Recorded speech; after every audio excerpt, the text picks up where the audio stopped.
Bonjour, nous allons voir aujourd'hui comment bien gérer sa base de clients sur PrestaShop. Alors pour cela, première étape, on part du tableau de bord, du back-office et nous allons aller dans l'onglet clients, d'accord? Et on voit qu'on a deux sous-parties, clients et adresse. Nous allons commencer par cliquer sur l'onglet clients. Et là, on arrive sur notre base de données clients. Bon. Je suis partie du template par défaut, hein, c'est pas une vraie boutique en ligne. Donc, vous voyez là, par exemple, j'ai que 2 clients. Mais en réalité, il pourrait avoir 100, 200, 500, 800 clients, d'accord? Et qui apparaîtraient à la suite, les uns à la suite des autres. Alors, pour cela, bien évidemment, PrestaShop vous a ici mis, comme on pourrait dire, des moteurs de recherche, c'est-à-dire vous pouvez faire une recherche client par prénom. Vous voyez, si je fais Audrey, je fais rechercher, hop, tout de suite, ça me met le client ou la cliente qui s'appelle Audrey. Okay. Pour revenir sur la base, on clique sur réinitialiser, donc à droite, hein, vous voyez, réinitialiser, et hop, je retrouve l'ensemble de mes clients. Donc, vous voyez, il y a plusieurs méthodes de rechercher un client dans sa base client, soit par nom, soit par prénom, soit, pourquoi pas, par titre, parce que je veux avoir l'ensemble de la liste de mes clients hommes, ou l'ensemble de la liste de mes clientes femmes, possibilité de rechercher aussi par adresse email, etc. D'accord? Alors, ce qui est intéressant, quand on est sur cette interface, c'est-à-dire quand on vient juste de cliquer sur l'onglet client, c'est que là on a un petit aperçu. Alors, on n'a que 4 paramètres, mais c'est quand même assez intéressant. C'est-à-dire que là on a un aperçu de, par exemple, la répartition de notre base client entre hommes et femmes. On a par exemple l'âge moyen de notre base client. D'accord. On a le panier moyen, c'est-à-dire combien de commandes on a par client en moyenne. Okay. Et combien on a de personnes qui sont inscrites à la newsletter. Donc ça c'est assez intéressant. C'est tout simple mais c'est efficace. Ça permet d'avoir un petit aperçu. Je vous montre 2 petites astuces. Là, vous voyez que sur la petite roue, pareil, admettons que vous aviez un fichier client d'une ancienne boutique de e-commerce, d'accord, qui soit, eh bien, vous pouvez l'importer sous format CSV. Ok. Et à l'inverse, vous pouvez aussi exporter votre base de clients sous format CSV. Dans ces cas, il suffit d'appuyer sur exporter et dans ces cas-là, automatiquement, ça va vous exporter la base de données. Alors, après, il y a 2 autres méthodes, mais c'est avec les requêtes SQL. Donc ça, on ne va pas rentrer dans le détail parce que là, ça devient très technique. Et là, c'est plutôt pour les développeurs. Si vous êtes juste e-commerçant et que votre cœur de métier c'est la relation client et la vente auprès de vos clients, il vaut mieux pas aller sur ça. Donc voilà, c'était juste pour vous montrer rapidement qu'est-ce qu'on pouvait trouver quand on clique sur la petite roue. Alors, ce qu'on va faire, c'est tout simplement, on va cliquer sur une fiche client pour voir à quoi ça ressemble. Donc, vous voyez, ça fait un bon récapitulatif d'informations.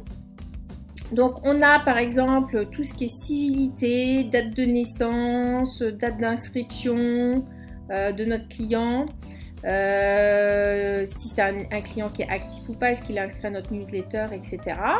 Ok, on a l'ensemble des commandes qui sont en cours. Donc, soit, vous voyez, c'est des commandes validées, ça veut dire qu'elles sont terminées, ça y est, c'est fini. Soit, nous avons des commandes non validées.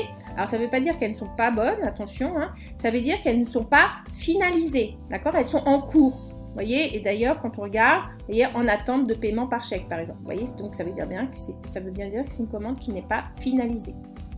Ensuite, nous avons là l'ensemble des paniers, vous voyez, alors là, oui, ils ont été rentrés en même temps. Bon, bref, l'ensemble des paniers, donc avec les montants, bon, rien d'exceptionnel. Après, nous avons là la possibilité d'ajouter une note privée. Alors là, la note privée, ça c'est réservé vraiment pour les personnes qui travaillent dans votre entreprise. C'est-à-dire que là, ça peut être des petites notes en disant voilà, c'est un client, c'est un très bon client. On peut mettre une note client assez exigeant sur les délais de livraison. Voilà, des petites notes qui peut-être sont importantes, peuvent aider certains employés dans la relation client. Mais voilà, ça c'est vraiment, ça sert en interne. Voilà, c'est pas une obligation à faire, c'est des informations qu'on peut mettre sur le client tout simplement. Alors après, on a cette partie-là qui est la partie message. Alors, la partie message, c'est l'historique donc effectivement de tous les messages qu'il y a eu entre, par exemple là, le client John Doe et l'e-boutique. Alors, faites attention, ces messages-là, c'est les messages, vous voyez, quand je vais sur le front office, c'est les messages qui ont été envoyés via le formulaire Contactez-nous. D'accord? Donc, c'est ici. Donc, à partir du moment où le client va vous envoyer un message, ici, et bien dans ces cas-là, automatiquement, le message va apparaître ici et sera archivé, stocké à ce niveau-là aussi. D'accord? Donc là, vous aurez l'ensemble des échanges qu'il y a eu avec le client. Donc c'est important parce que vous avez tout l'historique. Donc c'est toujours très important à avoir. Là, c'est éventuellement les bons de réduction qu'on aurait attribués à ce client-là. Donc là, en l'occurrence, il n'y en a pas. Mais on verra ça dans un autre tutoriel, comment attribuer un bon de réduction pour un client particulier. Ça, on verra un petit peu plus tard. Mais en tout cas, sachez que s'il y a un bon de réduction qui est attribué, par exemple à ce client qui est John Doe, et bien dans ces cas-là, ça apparaîtra à ce niveau-là. Là, alors là, c'est l'historique des emails, mais attention, c'est pas les emails que le client vous a envoyés. Là, en fait, c'est les emails qui sont paramétrés en automatique sur votre e-boutique. C'est-à-dire, je pense que vous avez l'habitude d'acheter sur Internet. Et généralement, quand vous passez un achat, eh bien, vous recevez en automatique, par exemple, un bon de commande, puis après en automatique une facture, etc. Eh bien, tous ces emails qui sont paramétrés en automatique, qui sont envoyés sur tout le processus d'achat, eh bien, ils apparaissent ici. Okay.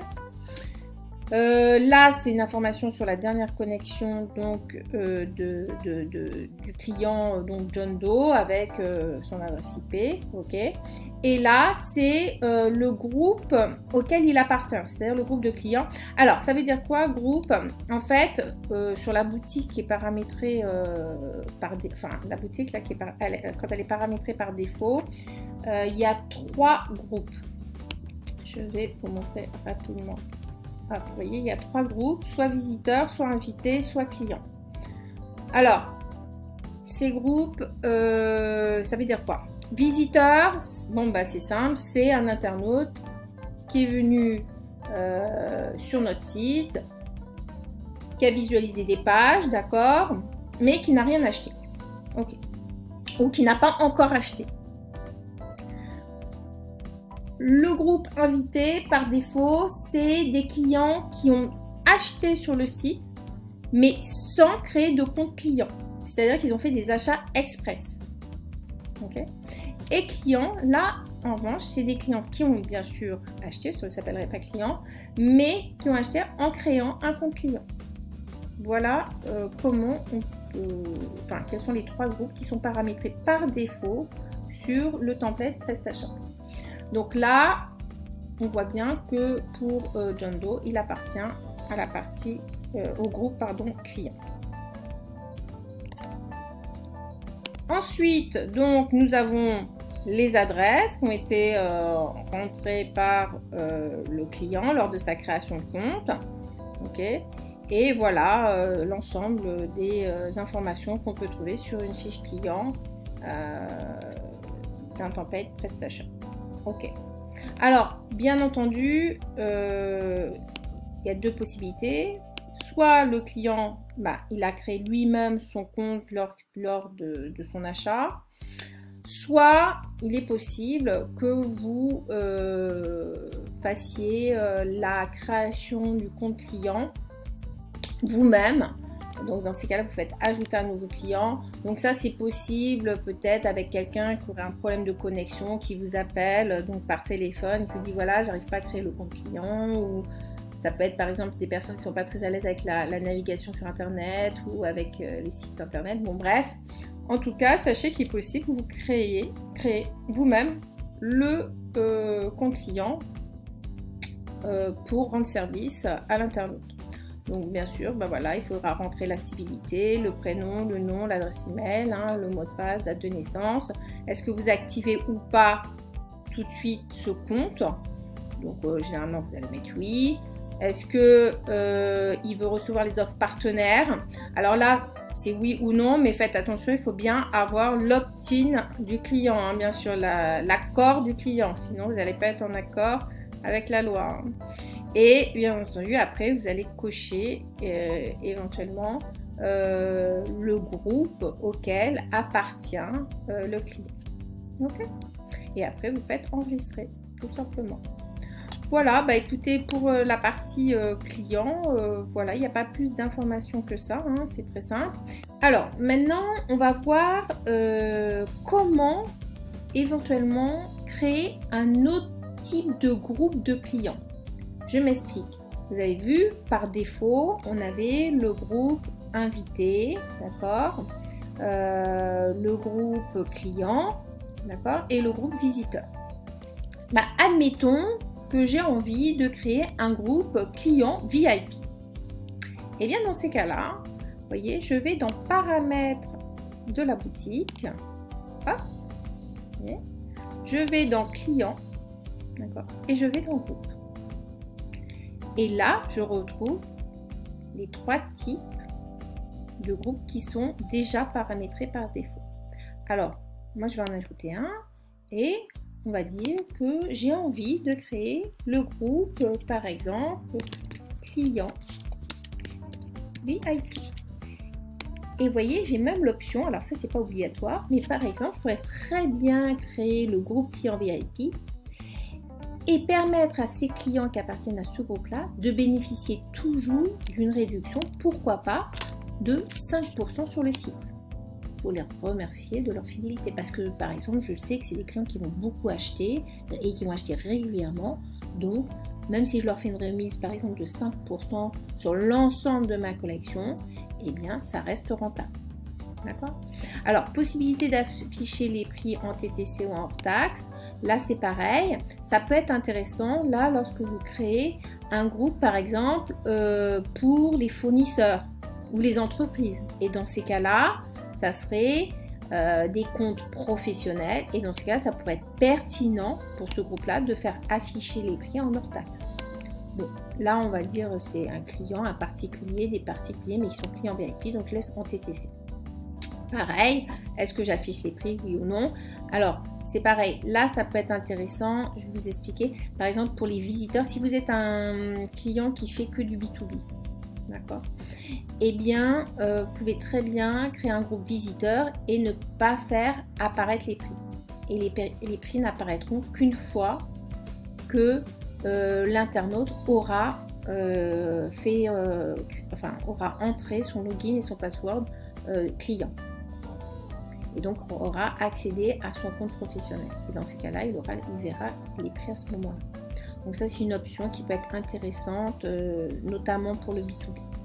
Bon, moi, là, on était parti sur une boutique en B2C. Donc, voilà, je laisse mes prix en TTC, j'affiche les prix, et voilà, pas de difficulté. Et je fais enregistrer. Voilà, et vous voyez, j'ai bien mon groupe qui apparaît.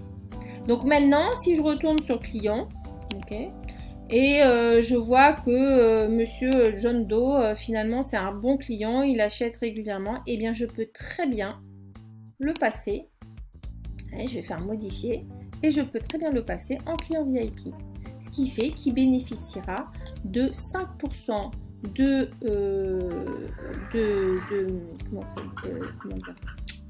réduction en fait à chaque fois. Ok. Donc voilà. Que vous montrer d'autre encore? Ça peut être... qu'est-ce que j'aurais oublié?